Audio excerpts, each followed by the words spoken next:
Hello friends, अस्सलाम वालेकुम। मेरा नाम है आज़म अहमद और आप देख रहे हैं अकाउंट्स इंफॉर्मेशन। तो फ्रेंड्स, आज के इस चैनल पे मेरा जो टॉपिक है वो ये है कि अकाउंट्स के अंदर जो लेजर और ट्रायल बैलेंस होता है तो आप इसको किस तरह से तैयार कर सकते हैं और इसकी शुरुआत कहाँ से होती है। तो फ्रेंड्स, पिछली मैंने वीडियो बनाई थी जिसमें मैंने अकाउंट की कुछ इन्फॉर्मेशन दी थी आपको और उसके बाद कैश बुक। लेकिन अगर आप इस वीडियो में नए हैं तो फ्रेंड्स, मैं आपको अभी पूरा प्रोसेस बताऊंगा सर कि अकाउंटिंग की शुरुआत कहाँ से होती है और इसके बाद आप किस तरह से इसकी जर्नल एंट्रीज कर सकते हैं और अकाउंटिंग साइकिल क्या होती है। तो फ्रेंड्स, सब कुछ बताऊंगा मैं आपको इस वीडियो के अंदर, तो आप बगैर स्किप किए वीडियो को शुरू से लेकर एंड तक लाजमी देखें। तो फ्रेंड्स, शुरू करते हैं आज की वीडियो और देखते हैं कि आप किस तरह से लेजर और ट्रायल बैलेंस को यूज कर सकते हैं।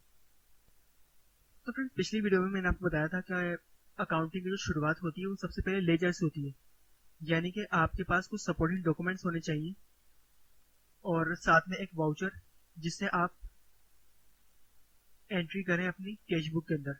तो फ्रेंड्स, आप जो कैश बुक देख रहे हैं ये डबल एंट्री कैश बुक कहलाती है, यानी कि इसकी दो साइड होती है। एक तरफ होती है रिसिप्ट्स, एक तरफ होती है पेमेंट। तो फ्रेंड्स, इस कैश बुक का जो मैंने नाम रखा है यानी कि एबीसी कंपनी। अगर आप किसी कंपनी में काम करते हैं तो आप उस कंपनी का नाम लिख सकते हैं। अगर स्कूल में कोई आप अकाउंट तैयार कर रहे हैं तो आप उस स्कूल का भी नाम लिख सकते हैं। तो फ्रेंड्स, शुरुआत करते हैं इस वीडियो में। जैसे कि मैंने यहाँ पे लिखा है सबसे पहले इधर गर्लफ्रेंड की। इससे पहले भी कुछ चीजें होती हैं जैसे कि आपका बैंक प्रॉफिट। अगर आपका बैंक बैलेंस होगा आपका तो आप इधर लिखेंगे बैंक प्रॉफिट वगैरह। और अगर विथ होल्डिंग टैक्स होगा तो आप उसका पेमेंट साइड करने लिखेंगे विथ होल्डिंग टैक्स। तो उसका ओपनिंग बैलेंस जैसे मैंने यहाँ पे लिखा है कैश और इधर लिखा है मैंने बैंक। तो ये कैश और बैंक ये आया मेरे पास ब्रिंगिंग फॉरवर्ड बैलेंस, यानी कि पिछली कैश बुक के अंदर से।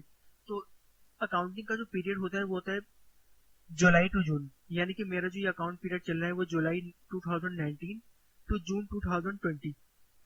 तो ये मुझे पूरी कैश बुक तैयार मिल गई है। लेकिन अगर आप कैश बुक भी नहीं जानते किस तरह से बनती है तो उसके लिए आपके पास सबसे पहले वाउचर होने चाहिए। और कोई ऑडिटर सबसे पहले ये देखता है कि उसके सपोर्टिंग डॉक्यूमेंट्स उसके साथ है या नहीं। जैसे कि आप किसी पेट्रोल पंप पे गए कि आपने पेट्रोल डलवा लिया, लेकिन आपके पास क्या प्रूफ है कि आपने पेट्रोल वाकई डलवाया है। तो उसके लिए आपके पास कुछ सपोर्टिंग डॉक्यूमेंट्स होने चाहिए जो वो वहां से रसीद मिलती है आपको पेट्रोल पंप से। तो आप उसको अटैच कर देंगे बिल के साथ या वाउचर के साथ। तो वो आप लगा देंगे। तो फिर इसकी ट्रांजेक्शन करेंगे आप, यानी कि आप इसकी एंट्री करेंगे अपनी कैश बुक के अंदर। तो कैश बुक के अंदर सबसे पहले आप डालेंगे अपना ब्रिंगिंग फॉरवर्ड बैलेंस। अगर आपका ओपनिंग बैलेंस जैसे कि आपका बैंक प्रॉफिट, सबसे पहले आपकी जो एंट्री होती है वो होती है बैंक प्रॉफिट। अगर वो आपका नहीं है तो आप सबसे पहले अपने वाउचर स्टार्ट करेंगे। जैसे मेरे पास सबसे पहला वाउचर आया गर्लफ्रेंड की। इसके बाद ये डेट आई मेरे पास 30 तारीख को, 30 जुलाई 2019। तो इसकी नरेशन मैंने लिखी और ये मेरे पास थ्रू चेक आया है तो मैंने इसको बैंक साइड में डाल दिया। इसके बाद मिसलिनियस इनकम, तो ये मेरा जीएल मैंने साथ साथ लगाता गया हूँ इसके अंदर। और ये 230 रुपए का ये थ्रू कैश हुआ है तो मैंने इसको थ्रू कैश में डाल दिया, यानी कैश के कॉलम में डाल दिया। तो फ्रेंड्स, मेरा ओपनिंग बैलेंस कैश में ये था, बैंक का ये था। और मेरे पास जो चीज आई है, जो वैल्यू मेरे पास आई है अमाउंट, तो गर्लफ्रेंड फी इसके अंदर से 4,45,400 रुपए और मिसलिनियस के अंदर से मेरे पास आई है 230 रुपए। और इसके अपोजिट जो मेरे पास अखराजात हुए जो मेरे, तो जुलाई में मैंने डेट डाली यहाँ पे, इसकी जरा टाइप थोड़ी चेंज है। तो ये 2 तारीख 7वां महीना 2019 है। तो यहाँ पे इसकी नरेशन आ जाएगी, जेल आ जाएगा और 1140 क्योंकि ये थ्रू कैश हुआ है तो इसलिए ये कैश के कॉलम में आ जाएगा। तो फ्रेंड, जो चीज आपके चेक थ्रू चेक होगी या चेक के जरिए होगी तो आप उसको डालेंगे बैंक के कॉलम में, और जो चीज आपके कैश के थ्रू होगी तो आप उसको कैश के कॉलम में डालेंगे। और फ्रेंड्स, इसमें आपके 5 कॉलम होते हैं जैसे डेट, पर्टिकुलर, पीआर, कैश और बैंक। तो पीआर का मतलब होता है प्रेफरेंस नंबर। तो इसके अंदर आप जीएल डालते हैं, यानी कि जीएल आपने डाल दिया इधर। जीएल आप डालेंगे लेजर से। जीएल का मतलब होता है जर्नल लेजर। तो जैसे ये बैंक प्रॉफिट है तो इसका जीएल क्या होगा, ये देखिए इसका आ गया L1। इस तरह इसका आ जाएगा L2, laser 3, laser 4, laser 5, laser 6, ये हो गया लेजर 7, लेजर 8, और ये 9। इस तरह से फ्रेंड्स जितने भी आपके लेजर हैं आप उसके ऊपर नंबर डालते चले जाएंगे और साथ साथ आपका लेजर जो है इसका नाम भी लिखा होगा। जैसे कि मेरे पास टोटल कितने लेजर हैं, 15, 16, 17 और ये हो गया 18। तो फ्रेंड्स पहला जो मेरे पास लेजर है जो इसका हेड ऑफ अकाउंट है वो है बैंक प्रॉफिट। इसके अंदर सारी एंट्रीज यहाँ पर आ जाएंगी, girl fund fee, miscellaneous income, bank profit, auditor remuneration, books, event and conference, generator and diesel, medical, newspaper, posters and stamp, sports, subscription, withholding tax, reserve and fund, nexus construction, donation and printing and stationery. तो friends इसका मतलब ये होता है कि आपके एक महीने में अगर एक ट्रांजेक्शन हुए बैंक प्रॉफिट की, जैसे क्या डेट है, नरेशन क्या है, जीएल क्या है, अगर वो डेबिट है तो डेबिट, क्रेडिट है तो क्रेडिट, तो ये एक महीने की अगर आपकी एक एंट्री है तो पूरे 12 महीने की आपकी 12 एंट्रीज होनी चाहिए। तो आप मंथ वाइज तो उसका टोटल नहीं उठाएंगे, यहाँ पे आपका फार्मूला लगा हुआ है तो आप उसका टोटल यहाँ से ले लेंगे। जैसे कि मैंने यहाँ पे डाला है 5 लाख रुपए, 50,000 मैंने डाल दिए यहाँ पे। इसके बाद अगले महीने मेरे पास जो ट्रांजेक्शन हुई है वो 40,000, अगले महीने 30,000, बल्कि 3 लाख, फिर अगले महीने 60,000। तो आप क्या करेंगे, जैसे जनवरी, फरवरी, मार्च, अप्रैल, तो ये फॉर एग्जाम्पल आपकी मंथली हो गई, तो आप यहाँ से इन सब का टोटल आप निकाल सकते हैं। जैसे मेरे पास आया 4.5 लाख, तो यहाँ आप देखेंगे 4.5 लाख इसका टोटल है, तो ये आपका पूरे साल का बैंक प्रॉफिट आएगा। तो ये इस तरह से फायदा होता है आपके बैंक प्रॉफिट का, यानी कि लेजर का। तो मैंने यहाँ से काट दिया, ये सब चले गया।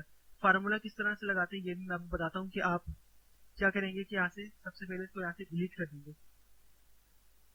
मैंने यहाँ से इसको बिल्कुल सब डिलीट कर दिया। तो आप क्या करेंगे, इधर आपको क्रेडिट की वैल्यू है तो आपको सबसे पहले यहाँ पे क्रेडिट की मेन वैल्यू ही चाहिए। तो आप यहाँ पे इक्वल टू प्रेस करेंगे और क्रेडिट के फर्स्ट कॉलम के ऊपर आप क्लिक करेंगे और एंटर प्रेस कर देंगे। इसके बाद आप क्या चाह रहे हैं कि यहाँ पे आपका जो पहला बैलेंस है इसके अंदर आपका क्रेडिट का दूसरा बैलेंस ऐड हो जाए और माइनस हो जाए डेबिट। तो यानी कि क्रेडिट की सारी आपके पास जब प्रॉफिट आ रहे हैं तो यहाँ पे आपका सारा टोटल आना चाहिए, यानी कि प्लस प्लस में आना चाहिए। जैसे मैंने यहाँ पे किया equal to this value plus this value minus debit, तो ये आपका आ गया। या तो आप फार्मूले को नीचे करते ले जाएंगे या फिर इसको नीचे ड्रैग कर देंगे। इस तरह से पकड़ के आप इसको ड्रैग भी कर सकते हैं, तो इस तरह आपका टाइम बच जाएगा। तो फ्रेंड्स लेजर का फायदा मैंने आपको बताया कि आप जैसे किसी कंपनी में काम करते हैं और आपकी जिम्मेदारी है कि आप नोट करें कि पूरे महीने में, यानी कि आप डेली कितनी बजरी आ रही है, कितनी सीमेंट आ रही है, कितना सरिया आ रहा है, कितना सैंड आ रहा है, और इस तरह की कंस्ट्रक्शन में यूज होने वाली जितनी भी चीजें आपके पास आप कितनी यूज कर रहे हैं, कितना आप उसको पैसा दे रहे हैं जो आपके पास सारा मटेरियल आ रहा है। तो एक दिन का कितने अखराजात हो गए, सारे महीने के कितने अखराजात हो गए, साल के टोटल कितने अखराजात हो गए, टोटल सीमेंट कितने की आई है पूरे महीने, यानी कि डेली आप हिसाब लगाएंगे। फॉर एग्जाम्पल आपको कोई मालिक आके पूछता है कि यार सीमेंट जो मंगाई थी इसका टोटल बताओ कि पूरे महीने कितनी सीमेंट आई, तो आप लेजर में अगर उसको रिकॉर्ड करते चले जाएंगे तो आपका टोटल नीचे आ जाएगा कि पूरे महीने आपने कितनी सीमेंट मंगाई। तो यहाँ पे सारा सीमेंट का आ जाएगा, यहाँ पे सारा सैंड आ जाएगा, यहाँ पे आपका सारा क्रश आ जाएगा, कितना आपने क्रश मंगाया पूरे महीने। तो डेट वाइज आप डालेंगे, नरेशन आप डालेंगे किसको कितने पैसे दिए आपने, तो सरिया कितना आया, सैंड कितना आया, सीमेंट कितना आया, बजरी कितना आया, या फिर आपने मजदूरों को दिहाड़ी कितनी दी डेली, तो वो सब आपको पता चल जाएगा। अगर आपके पास लेजर तैयार नहीं होगा तो आप हिसाब लगाएंगे, तो इस तरह से रिस्पॉन्स अच्छा नहीं पड़ता है। तो इसके लिए यूज होती है आपके लेजर। तो लेजर के अंदर जो आपकी सबसे पहले जो एंट्री होती है वो आपकी आती है कैश बुक के अंदर से। तो सबसे पहले मेरे पास जो हेड आ रहा है वो है गर्लफ्रेंड फी। तो गर्लफ्रेंड फी का मुझे अकाउंट देखना है। सबसे पहले तो मैं यहाँ से करूंगा इसको कंट्रोल सी। मैंने यहाँ से नरेशन जो है वो टोटल यहाँ से कॉपी कर ली और यहाँ पे लिखा हुआ है GL2, तो मैं यहाँ से गया आगे और यहाँ पे मैंने डाल दिया गर्लफ्रेंड फी।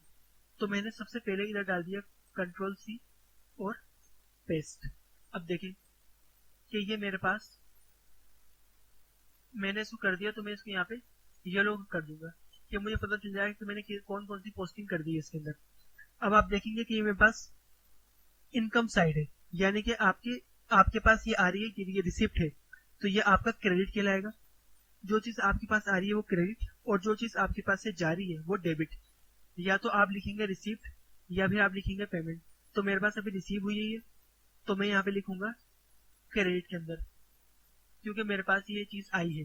तो ये आपको बता रहा है कि टोटल आपके पास जो आया है वो 4,45,400 रुपए का है। तो जुलाई में आपके पास ये चीज आई है, गर्लफ्रेंड फी। अब पूरे साल गर्लफ्रेंड फी कहाँ कहाँ आ रही है, जिसे मैंने यहाँ पे चेक किया, ये देखिए गर्लफ्रेंड फी यहाँ पर भी आ रही है। तो मैंने यहाँ से किया इसको कॉपी, और लेजर के अंदर उसी हेड में मैं यहाँ पे डाल दूंगा। तो अब टोटल हो गया यहाँ पे 10,25,050 रुपए। तो अब मैं क्या कर दूंगा, अगस्त के अंदर जो आया है तो मैं इसको भी येलो कर दूंगा। सितंबर में भी मेरे पास आया है ये, तो मैं कर दूंगा ऐसे कॉपी, और लेजर के अंदर उसी हेड के अंदर मैं कर दूंगा इसको पेस्ट। तो ये मेरे पास हो गया सितंबर, इसको मैंने कर दिया येलो। अक्टूबर के अंदर मेरे पास आया है ये,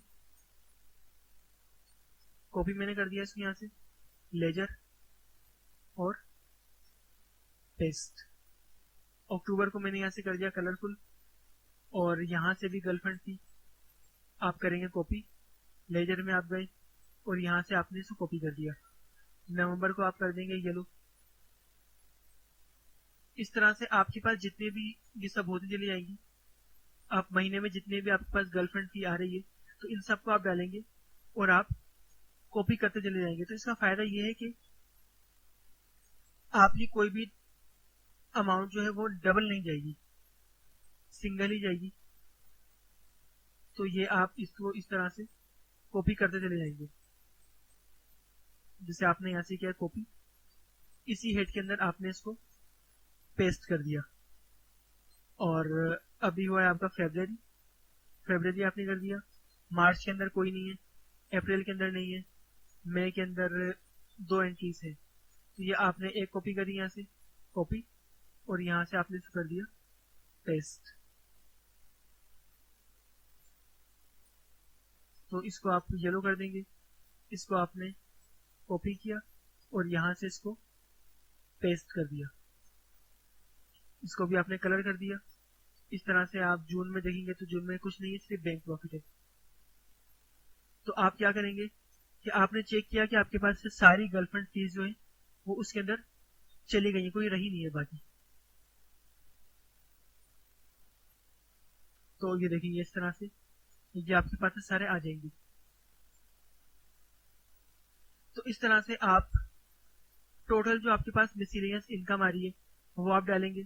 मैंने यहाँ से किया इसको कॉपी, कंट्रोल सी, या फिर मैंने कॉपी के ऊपर क्लिक कर दिया और मैं गया यहाँ से। पहले मैं चेक कर लेता हूँ कि ये जीएल कौन सा है। तो ये जीएल है मेरे पास, मुझे दिखा रहा है 3। तो मिसलेनियस इनकम ये देखें यहाँ पे आ गया, तो मैंने इसको यहाँ पे कॉपी कर दिया। तो अब आपका बता रहा है कि ये क्रेडिट है, तो आप यहाँ से इसको कॉपी करेंगे, यहाँ इसको पेस्ट कर देंगे और यहाँ से इसको डिलीट कर देंगे, क्योंकि ये आपकी इनकम है, आपके पास आ रही है। तो आप इसको क्रेडिट के अंदर डालेंगे। तो इसके बाद मिसलेनियस इनकम यहाँ पे आ रही है, तो आप इसको कॉपी करेंगे और लेजर के अंदर डाल देंगे। तो फ्रेंड्स यहाँ से भी आप इसको करेंगे कॉपी, और यहाँ से आप इसको पेस्ट करेंगे और यहाँ से आप इसको डिलीट कर देंगे। तो फ्रेंड्स पूरे महीने में आपकी जितनी भी मिसलेनियस इनकम आ रही है वो आप डाल देंगे। तो इस तरह से आप पूरे साल में इसको चेक करेंगे, पूरे साल में जितनी भी आपके पास से मिसलेनियस इनकम आ रही है वो सब आप डाल देंगे। आप ये डालेंगे, उधर आप मिसलेनियस इनकम में डालेंगे, इस तरह से ये आप डालेंगे। ये मिसलेनियस इनकम है, जिस तरह से भी आपके पास आ रही है मंथ वाइज आप इसको डालेंगे। ये देखिए मिसलेनियस इनकम एक यहाँ आ रही है, एक ऊपर आ रही है, ये आप डालेंगे। और आगे कोई मिसलेनियस इनकम नहीं है। तो जितनी मिसलेनियस इनकम होगी तो आप यहाँ डालेंगे। आपकी जितनी बैंक चार्जेस होंगे तो वो आप इधर डालेंगे। इसके अलावा जो भी ऑडिटर अपनी फीस चार्ज करेगा जिस चीज़ को ऑडिट करने के लिए, तो उसकी फीस आप यहाँ डालेंगे, तो वो भी आप सब उठाएंगे इधर से कैश बुक से।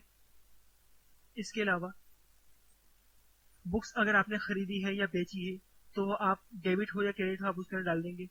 इसके अलावा इवेंट एंड कॉन्फ्रेंस है वो आप डालेंगे। जनरेटर डीजल है वो आप डालेंगे इसके अंदर, जैसे जनरेटर मेरे पास बहुत ज़्यादा आ रहे हैं यहाँ पे, तो ये देखिए जनरेटर डीजल यहाँ पर है। इसके अलावा जनरेटर डीजल यहाँ पर है, और इसके अलावा जनरेटर डीजल देखें यहाँ पर है, जनरेटर डीजल यहाँ पर है। तो इसकी भी काफ़ी अच्छी खासी अमाउंट बन जाती है। कोई आपसे पूछे कि टोटल आपका जितना भी डीजल आया है उसका आप मुझे टोटल बताएं और अभी चाहिए इसका टोटल, तो आप फौरन अपनी बुक कीपिंग के अंदर उसको सेव करेंगे और उसका टोटल बता देंगे फौरन। तो इसके अलावा फ्रेंड्स आप इस तरह से जितने भी आपको हेड यहाँ पे नजर आएंगे उसका आप यहाँ से कैश बुक के अंदर टोटल डाल सकते हैं इसके अंदर।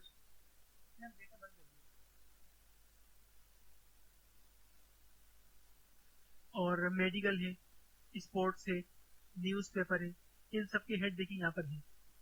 बुक्स है, जनरेटर डीजल है, मेडिकल है, न्यूज़पेपर है, पोस्टल स्टैम्प है, स्पोर्ट्स है, सब्सक्रिप्शन है, withholding tax, reserve and fund, nexus construction, donation, यानी कि सब कुछ इसके अंदर है। अगर कोई चीज़ आपको ऐसा लग रहा है कैश बुक के अंदर नहीं है तो वह आप एक न्यू हेड क्रिएट करेंगे, कॉपी करिए आपने और नीचे पेस्ट कर दिया, जीएल आप चेंज कर देंगे, हेड ऑफ अकाउंट आप चेंज कर देंगे इसका। तो इस तरह से आप सब कुछ इसके अंदर पेस्ट कर देंगे। टोटल आप देखेंगे कि गर्लफ्रेंड फी बिल्कुल वही अमाउंट आनी चाहिए, अमाउंट चेंज ना हो। तो आप क्या करेंगे, इसको लिंक करेंगे अपने लेजर के साथ। तो मैं यहाँ पे इसको सब कुछ यहाँ पे जैसे डिलीट कर देता हूँ उसको, और मैं जाता हूँ अपने लेजर के अंदर। तो आप इधर देखेंगे bank profit, girlfriend, girlfriend fee, miscellaneous income, bank charges, auditor remuneration, books, event conference, general diesel, medical, newspaper, और ये सारे यहाँ पे हेड आ गए 18।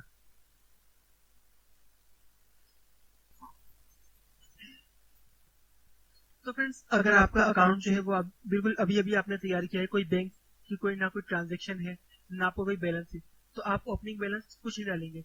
लेकिन अगर आपका पुराना कोई अकाउंट चल रहा है, जैसे मैंने यहाँ पे आपको बताया कि मैंने स्टार्ट किया है, तो कैश आप देखेंगे कितना है, 26,567, और बैंक आप देखेंगे 70,63,668। तो ये आप लिंक करेंगे अपने ट्रायल बैलेंस के अंदर। लिंक करने का क्या तरीका है, जैसे आपका ओपनिंग बैलेंस है तो वो होगा आपका क्रेडिट, क्योंकि वो आपका असासा है। तो मैंने क्या किया, इधर इक्वल टू, और जो आपका ओपनिंग बैलेंस होगा तो वो आप इधर करेंगे कैश है तो आप करेंगे एंटर, क्योंकि ये ओपनिंग कैश बैलेंस है। और अब आया ओपनिंग बैंक बैलेंस, तो मैंने क्या किया, इधर इक्वल टू जुलाई का ओपनिंग बैंक बैलेंस, वो मैंने इधर डाल दिया। ठीक है, आपने डाल दिया, बिल्कुल ठीक।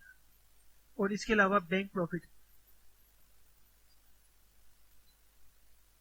अब ये जो चीज आपकी क्रेडिट है वो क्रेडिट होगी, जो चीज डेबिट है वो डेबिट।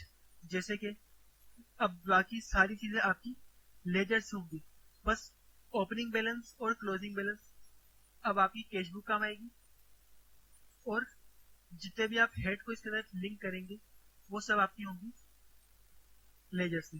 जैसे बैंक प्रॉफिट आपके पास आ रहा है तो आप इसको क्रेडिट करेंगे, मैंने क्या इधर इक्वल टू। तो फ्रेंड्स हर किसी के लिए आप इक्वल टू का साइन लाजमी लगाएंगे। तो मैंने इसको बैंक प्रॉफिट के नीचे जो टोटल है इसको मैंने कर दिया लिंक, तो मैंने एंटर कर दिया।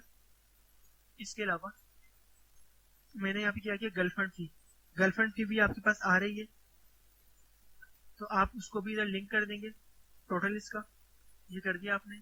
मिसलेनियस इनकम, तो फ्रेंड्स वाजे है कि मिसलेनियस इनकम इनकम आपके पास आ रही है, ये एक्सपेंस भी हो सकता है, या मिसलेनियस एक्सपेंस है, मिसलेनियस इनकम है, या मिसलेनियस इनकम एंड एक्सपेंस भी हो सकता है। जैसे आप कोई चीज बेचते हैं या कोई चीज खरीदते हैं, कोई कबाड़े में आपने कोई चीज बेच दी, या कोई चीज आपके काम नहीं आती तो आपने वो चीज बेच दी, तो आपके पास इनकम आई।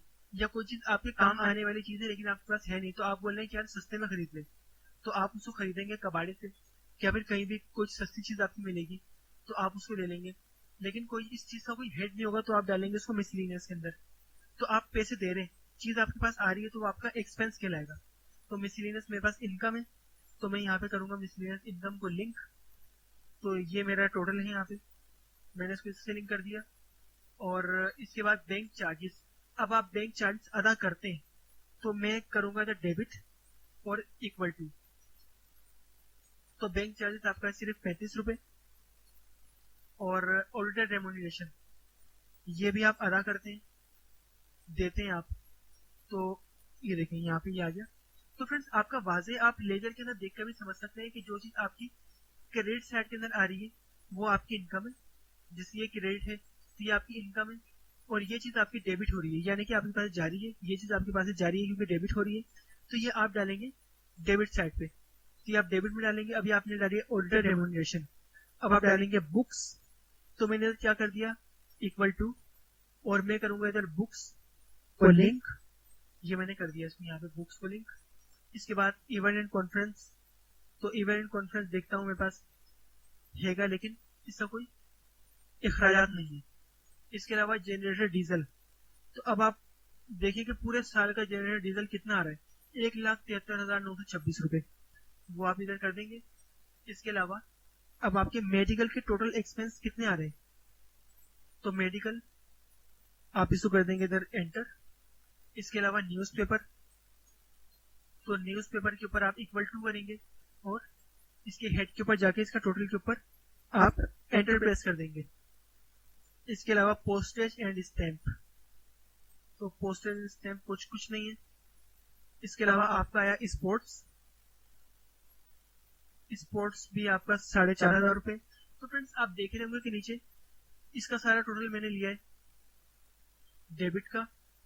ये देखिए मैंने यहाँ से जो किया सारा सब कुछ सिलेक्ट, और यहाँ पे मैंने सम कर दिया, तो सारा टोटल यहाँ पे आ जाएगा।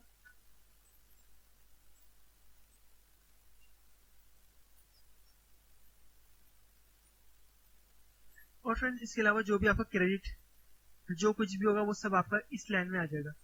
तो इसके अलावा यहाँ पे आप देखेंगे, मैं यहाँ से काट देता हूँ। सबसे पहले मैं करूंगा equal to credit minus debit enter. तो ये आपका डिफरेंस आ रहा है अभी 46,84,077।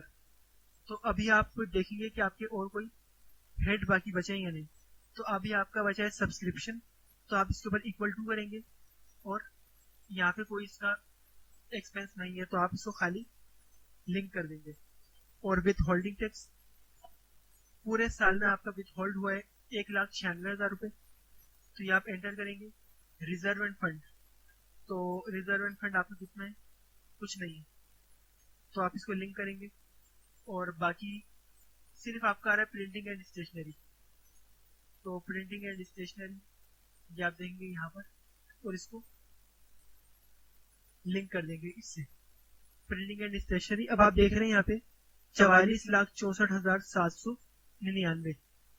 तो ये आपका जो डिफरेंस होगा ये आपका होगा क्लोजिंग बैलेंस, यानी कि आप कैश बैलेंस को यहाँ पे लिंक करेंगे। मैं इधर करता हूँ इक्वल टू। तो फ्रेंड्स मैंने ओपनिंग बैलेंस डाला था क्रेडिट के अंदर, मैं क्लोजिंग बैलेंस डालूंगा डेबिट के अंदर।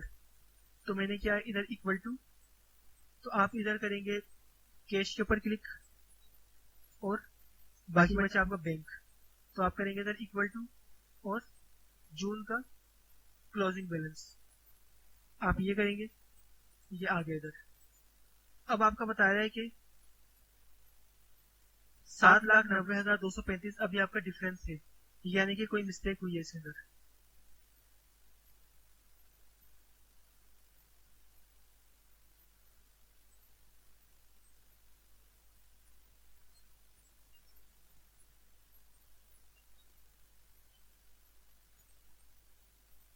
तो फ्रेंड्स अभी आपने देखा कि टोटल की मिस्टेक थी, तो मैंने इसको करेक्ट किया।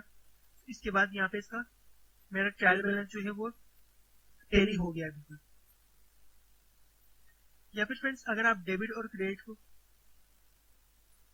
डायरेक्ट यानी कि ओपनिंग और क्लोजिंग बैलेंस को नहीं डाल सकते, तो आप यहाँ से इसको डिलीट कर दें। ये हो गया यहाँ से डिलीट, और मैंने इसको यहाँ से कर दिया डिलीट।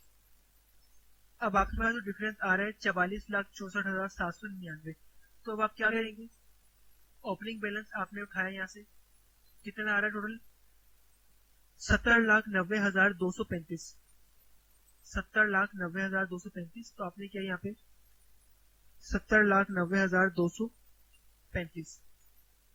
तो इसके बाद आप क्या करेंगे, आपका क्लोजिंग बैलेंस जो है तो वो आप देखेंगे यहाँ पे 1,15,55,034, 1,15,55,034। तो मैं इधर लिखूंगा 1,15,55,034, ये मैंने कर दिया इधर। अब मैं इन दोनों के अंदर कॉमा लगा लूंगा और अकाउंटिंग में जिस तरह से यूज होता है हमारा उस तरह से मैं इसको कर लूंगा। अब मैं देखूंगा कि मेरा closing balance minus opening balance, क्योंकि मुझे इसका प्रॉफिट या लॉस देखना है, तो मैं करूंगा इधर equal to this value minus this value, enter. तो फ्रेंड्स आप करेंगे इधर equal to this value minus this value, यानी कि अभी आप देखेंगे कि बैलेंस यहाँ माइनस माइनस में आ रहा है और यहाँ प्लस में आ रहा है। तो इधर मुझसे मिस्टेक क्या हुई है कि जून का जो इधर बैलेंस है वो टोटल आ रहा है 11,555,034, तो मैंने इधर लिखा है 1, तो मैं इधर एक 1 और डालूंगा, ये देखें 11,555,034। तो अब आपका जो यहाँ पे बैलेंस आ रहा है 44,64,799, 44,64,799, तो ये आप यहाँ पे डाल देंगे 44,64,799। तो ये आप करेंगे तो ये आपका बैलेंस यहाँ पे जीरो हो जाएगा। आपका अकाउंट यहाँ भी टेली है, लेकिन अगर आप ट्रायल बैलेंस के अंदर अपना ओपनिंग और क्लोजिंग बैलेंस शो करते हैं तो ये और ज्यादा आसानी है ऑडिट करने के लिए। तो मैं इधर क्या करूंगा कि या तो यहाँ पे डायरेक्ट ओपनिंग यहाँ पे लिखूंगा closing cash and bank balance, तो ये टोटल यहाँ पे आ जाएगा। लेकिन अगर मैं इनको सेपरेट करके लिखूं तो थोड़ा सा उसके लिए मसला हो जाएगा। तो मुझे क्या करना पड़ेगा, इसके लिए मैंने यहाँ पे किया कैश और यहाँ पे किया बैंक। अब यहाँ कैश के अंदर कितनी अमाउंट आ रही है,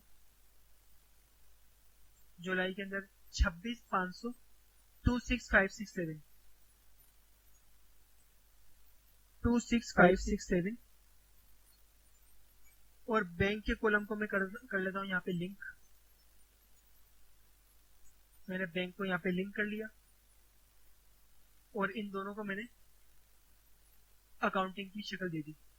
इसके बाद अब मैं यहाँ पे करूंगा क्लोजिंग बैलेंस, तो मैंने इसको यहाँ से जून को सिलेक्ट किया और यहाँ से मैं जून को सिलेक्ट करूंगा, बैंक बैलेंस, एंटर।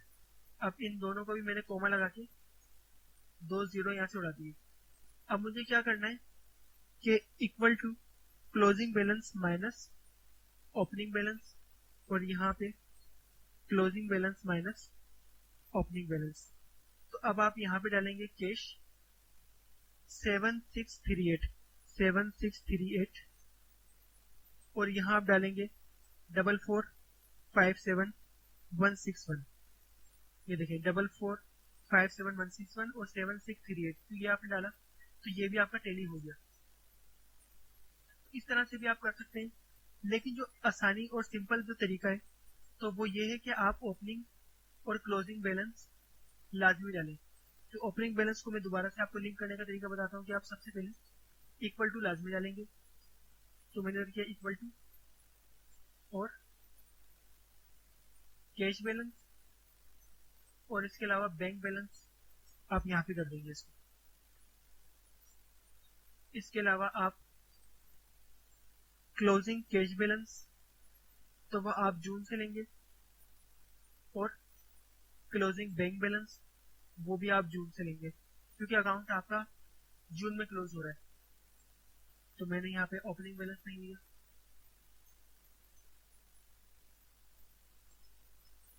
ये देखिए अकाउंट आपका इधर क्लोज है, यानी कि अब आपका अकाउंट ऑडिट करने के लिए बिल्कुल रेडी है। तो फ्रेंड्स यहाँ पे अगर आप खुद चेक कर सकते हैं, यानी कि अमाउंट खुद डाल के खुद उसकी लेजर पोस्टिंग करें कैश बुक तैयार करें, फिर लेजर पोस्टिंग करें, फिर उसका ट्रायल बैलेंस तैयार करें। अगर वो टैली हो रहा है तो सही है, अगर टैली नहीं हो रहा है तो वो अकाउंट आपका गलत है, आपने कोई ना कोई मिस्टेक करी होगी इसके अंदर। या तो आपने लेजर की पोस्टिंग सही नहीं करी, या फिर आपने इसको ट्रायल बैलेंस सही लिंक नहीं किया, या फिर आपका ओपनिंग क्लोजिंग बैलेंस भी हो सकता है, या आपका फार्मूले की मिस्टेक भी हो सकती है, जैसे अभी आपके सामने हुई। तो फ्रेंड्स, अकाउंटिंग साइकिल मैंने कहा था मैं आपको बताऊंगा। तो अकाउंटिंग की शुरुआत सबसे पहले आपकी होती है लेजर से, बल्कि वाउचर से। अकाउंटिंग की शुरुआत आपकी वाउचर से होती है। वाउचर की आप एंट्री करेंगे अपनी कैश बुक के अंदर, जिसको आप जर्नल एंट्री भी कहते हैं। तो फ्रेंड्स, कैश बुक भी दो टाइप की होती है, एक को हम कहते हैं जर्नल एंट्री, एक को हम कहते हैं डबल कैश बुक या डबल जर्नल एंट्री। तो इसके बाद कैश बुक के बाद आप कैश बुक की पोस्टिंग करते हैं लेजर के अंदर, फिर लेजर से आप हेड वाइज उसका टोटल उठा के ट्रायल बैलेंस से टैली करते हैं। अगर आपका ट्रायल बैलेंस टैली हो जाए तो यानी कि आपने कोई मिस्टेक नहीं करी, अदरवाइज आपकी गलती है कोई ना कोई इसके अंदर। तो फ्रेंड्स, आज की मेरी वीडियो यही तक थी। मैंने आपको बताया कि आप किस तरह से कैश बुक को यूज कर सकते हैं, किस तरह से आप अकाउंटिंग में किस तरह से लेजर को यूज कर सकते हैं, किस तरह से आप ट्रायल बैलेंस को यूज कर सकते हैं। तो फ्रेंड, नेक्स्ट वीडियो के अंदर मैं आपको इसका प्रॉफिट एंड लॉस और बैलेंस शीट बनाने का तरीका बताऊंगा। तो फ्रेंड्स, आप मेरी आने वाली वीडियो लाजमी देखें। और फ्रेंड्स, अगर आपकी इस वीडियो के अंदर कोई बात पूछनी है या कोई बात आपको समझ में नहीं आ रही है, तो फ्रेंड्स आप कमेंट्स में लाजमी पूछें। तो फ्रेंड्स, मिलते हैं नई वीडियो से, तब तक के लिए अल्लाह हाफिज।